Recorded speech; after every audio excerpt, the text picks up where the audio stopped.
Cyberabad unit పరిధిలోని బాలనగర్ జోన్లో గల బాచుపల్లి పోలీస్ స్టేషన్లో ఒక కంప్లైంట్ వచ్చింది. దాని ప్రకారం ఏంటంటే 22-23 ఇంటర్వ్యూనింగ్ నైట్ 22-23 మధ్యరాత్రి నిరీషా అనబడే ఒక ఉమెన్ ఇంట్లో ఒక దొంగతనం జరిగింది అని ఆవిడ కంప్లైంట్ చేసింది.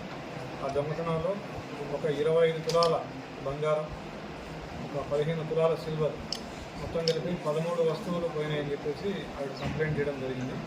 వీటి విలువ 20 లక్షల రూపాయలు మొత్తం కలిపి. దాంతో ఆ కేసుని సీరియస్గా తీసుకున్న మా పోలీసులు ACP Kukatpally, DI Bachupally, SHO Bachupally and crime team వీరందరూ కలిసి ఈ కేసును పునశ్చక్తంగా తీసుకొని రకరకాల సాంకేతిక ఆధారాలను పరిశీలించి అక్యూజ్ని పట్టుకోవడం జరిగింది. అక్యూజ్డ్ పేరు నాజర్.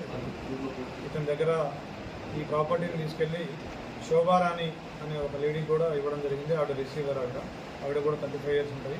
అయితే ఇందులో విషయం ఏంటంటే ఈ ఎవరైతే రిసీవర్ ఉన్నారో శోభారాణి అండ్ కంప్లైనెంట్ నిరీషా ఉన్నారో వీళ్ళిద్దరూ కూడా ఫ్రెండ్స్. వీళ్ళిద్దరు కూడా ఈవెంట్ మేనేజర్గా, ఈవెంట్ ఆర్గనైజర్స్గా చేస్తూ ఉంటారు. సో వీళ్ళ దగ్గర ఈ నిరీషా దగ్గర బంగారు వస్తువులు ఎక్కువగా ఉన్నాయని చెప్పేసి ఈ శోభారాణి చెప్తుంటే ఆవిడ ద్వారా విని ఈ నాదర్ అనే వ్యక్తి ఈ దొంగతనం చేయడం జరిగింది.